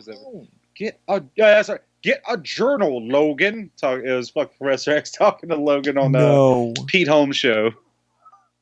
The interview. Yeah, I forgot about that. It's like where he fires Wolverine. Yeah, your bones are covered in metal, and the guy we primarily fight controls metal. You see why I'm firing you? does make Wolverine and Colossus kind of the dumbest members of the team. Yeah, but Colossus is indestructible according to Why Marvel did I Snap. have that thought? Oh God. What thought? No. Do not ask him. Do not. Removing Colossus' skin like he did Wolverine's bones? No, worse. No, Don't worse? Okay. ask Nope, him. Never mind. We don't want to know. Don't do it. But let's change the subject and say, I've been getting into Snap. And How why about do I have this? 6 Agatha Harkness cards? Oh, yeah, I don't. Yeah, it must be a visual bug for you or something. I don't know what it, man, because I haven't heard They of that. I keep know leveling Agatha up. eats up all your boosters. Like at the end of a match, Yeah. you only get boosters for Agatha. I do know that's a thing. But other than that, I don't fucking know. Yeah, but I mean, you know what? Marvel Snap's my second favorite deck building Marvel game this year. Ooh. Wow. That is... That's a statement and a half for you right there. I was just happy that last night I finished up the season pass missions and things like that. The last one was you had to do like 10 games you snap in. And of course, everyone just starts snapping at stuff. And I'm like, there's no way I'm ready to do this. That's why everyone was snapping. Yeah. Yeah. Okay, Yeah, at it the was very the last beginning, I was thing. like, what the fuck? All right, Yeah, sure. it was the very last challenge. And the current meta right now, which is really frustrating for me, is Bar Sinister is the big location that shows up where it clones your card 4 times in one Hulkbuster, location. best one. People like to drop a Green Goblin on you. And drop 4 -3 Green Goblins. So then it eats up your lane so you can't Well, do it. -3, isn't it? Yeah, 4 -3s is what I was saying. Oh, 4. Yeah. Okay, yeah, that's where I got mixed up. So, 4 so negative. the current mechanic I've been going for with my Dino Storm deck is I put Nightcrawler in there on purpose. So if Nightcrawler shows up on turn 1 or 2, I just toss him in Bar Sinister until I'm ready to do other stuff. Then I'll move Nightcrawler out. Move them. I'll drop in Vision and drop Vision in for 4 so I can move him where I want. And This then is I'll ridiculous. drop in... I got 6 Agatha Harkness. Huh. I got 6. There was something on I the don't have- Reddit I don't about have it. I don't 6. remember, though. Yeah, something Yeah. I haven't heard Check the about. Marvel Snap Reddit. And then... Something's bugged. And then after I drop those 4 visions, I'll move them, and then I'll drop 4 dinos or 4 claws, depending on what I need to do. It's pretty fun. 4 claw, Well, that's not bad. I hope it's in the right location. Yes. Yeah. Generally, for me, the Bar Sinister has been showing up in the far left lane all the time. So 4 claws there is pretty good for winning that middle lane. Yeah, fuck you, left lane. I don't need you. Yeah. There's a bunch of interesting stuff going on with Marvel Snap. Plus, they just redid and announced some of the future cards that'll be coming. I haven't bought anything yet, though, from the collector's caches or whatever with those tokens. Yeah. Did y'all look at the Oh, I did. prices on that thing? Yeah, like 3,000 for most of the good ones. They did that I think Fox was bundle. talking about the actual monetary Oh, value. yeah, it's like $100 Yeah. to get that Apocalypse. Yeah. Oh, yeah. It's like, are you kidding? Who's dropping $100? Whales. Streamers. I see a streamer or two do it. Streamers and whales. Streamers. Yeah, I saw that. I was like, You leave. I was like Freaking 7,500 gold. I'm like, wait, how much is that in real money? I went and looked. I'm like, oh my god, it's $100. You out your damn mind? Yeah. Like, I mean, you I'll do buy get a lot of credits for it. That is true. It gives you a lot of gold and a lot of credits out of it. when Like it's you're all said. leveling up everything you got in your deck. yeah, it's I'm weird, 'cause perfect. I watched one streamer, and yeah, like he had like 40 cards sitting in his deck, like waiting to be leveled. That were all had the stuff on it. It's like, Swirlies. are people just not leveling their stuff, or is you're playing so much that you don't have the credits and the boosters to level everything? Well, for a while there, I was waiting till they got all the way up to like 155. I think they needed or something like that. So I could fully level it up to infinity from the very beginning. I just go bloop, just all the way in one go. But then they changed how you get boosters, and well, they changed them again technically because you can no longer get them from caches, thank God. But they changed it from when you get boosters. Now it prioritizes if you have less than 15 of the boosters. Then Yeah. it more like prioritizes those, so you can't really save up till you have all 150 or 100, so whatever many it is it takes to get infinity. I forget the numbers. 155 sounds right. I don't know. There's some cool stuff that's come out, though, and I'm like I mentioned earlier in the show, I'm just at that point where I'm powerful enough I can do okay, but there's some people out there that have, 175? because how they group some of the play, that just have incredible cards. Like I just got destroyed by She-Hulk the other day. I was like, I haven't even seen She-Hulk except in pictures until now, and it just absolutely wrecked me. Yes, I don't even know what She-Hulk does. I'm still trying to find Venom. I haven't found the Venom card. I haven't I'm still gotten stuck with Venom yet Carnage. either, other than just some Venom's random in pulls. pool 2, I thought. I've been having Venom. I'm out I of want pool Agatha 2, and I Harkness, haven't you gotten son Venom of a yet. bitch. I'll trade you.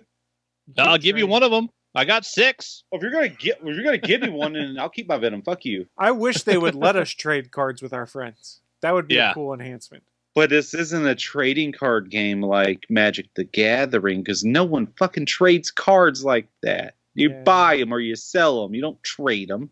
You know what? Who did that with Well, I guess some people did. So I'm just going to shut the fuck up. I don't know. I enjoy the game I'm still. wrong. I've had a lot of fun with it. I'm curious because I didn't pay attention. I don't know what the December season pass stuff will be. And again, I'll look at it and then determine whether it's worth dropping the $10 on it or not. I feel like I've gotten $10 worth of fun out of the last 2 season passes that I bought. So I'm not opposed to dropping $10 a month to play Marvel Snap as long as I'm having fun and feeling like I'm getting something out of it. I mean, because that's $120 a year. So at this point, I'm sad I didn't buy the Miles Morales one. I did get to level 50, so I should have freaking just dropped the $10 on it because I still don't have Miles on my deck. He'll be there eventually, though. Which stinks. Well, I have a move deck. Hey, if you have a move deck, then Miles even is then, helpful. It's all right. Fair enough. Because usually by the time you can do it, like the best option for him is to put down a Nightcrawler and then move Nightcrawler on turn 2. Yep. So you can play him on turn 3, and hopefully you don't have a 3-cost card that you want to play. Yeah. Or wait for your opponent to move if you see they have a move deck. Yeah, too. there's also I forgot about that because if the other team does move, you also get to play for 1. As soon as I see an Iron right. Fist get dropped on the board, I know I can play my Miles in 2 turns probably. Fair enough. But that's neither here nor there. People are like, we're tired of hearing you guys talk about Marvel Snap. Go play it yourself. Then you can. This is a Snap podcast, you motherfuckers. This is the we can Snapcast. switch up and talk about another Marvel card building game, deck building card game. That being said, we are an hour and 45 minutes into this stream, so we are going to shut things down. But before we do, a friendly reminder, we stream this show live every Sunday, 11 a.m. Eastern, 10 a.m. Central. Although, since Christmas itself is on a Sunday, we'll probably be rescheduling at least one of our December streams. Maybe Is it even on 2. Sunday? Yeah, I believe so. Yeah. Whatever We you need want to to play, talk man, about- I'll be there. We I don't need to matter talk to me. about that once we go off stream here. Yeah, we'll figure out our schedule for things, and we'll make sure you guys know. If you want to know what the schedule for things is, pay attention to the social medias, be it Twitter, the Facebook page, things like that, and we'll make sure you guys know there. We don't have an ATGN podcast account on Mastodon yet or anything like that. Maybe we should at some point in time. Who knows? It depends on how motivated I get. Maybe we'll have an ATGN account sometime soon. I don't know. You guys have any final thoughts, though, before we shut this stream down? Anything? Marvel Snap is still the second best Marvel deck building game that came out this year. Well, that's fair. The second best. I like Snap a lot, so that means that's good endorsement for Midnight Suns. On that note, though, we are going to shut things down. Thank you so much for joining us, and we will see you all next week. Bye, guys. Thanks for listening to this brand new episode of the All Things Good and Nerdy podcast. Don't forget, we'll be back next Sunday live at 11 a.m. Eastern, 10 a.m. Central over at live.atgnpodcast.com, channel 3 of the Alpha Geek Radio app, and over to our network home at gonnageek.com/live. If you have any feedback for the show, please contact us atgnpodcast@gonnageek.com, on our hotline number at 304-806-ATGN, or even better, go to Twitter and send us a message at ATGN Podcast. The music you've heard in this show is produced by Kevin MacLeod and can be found at incompetech.com.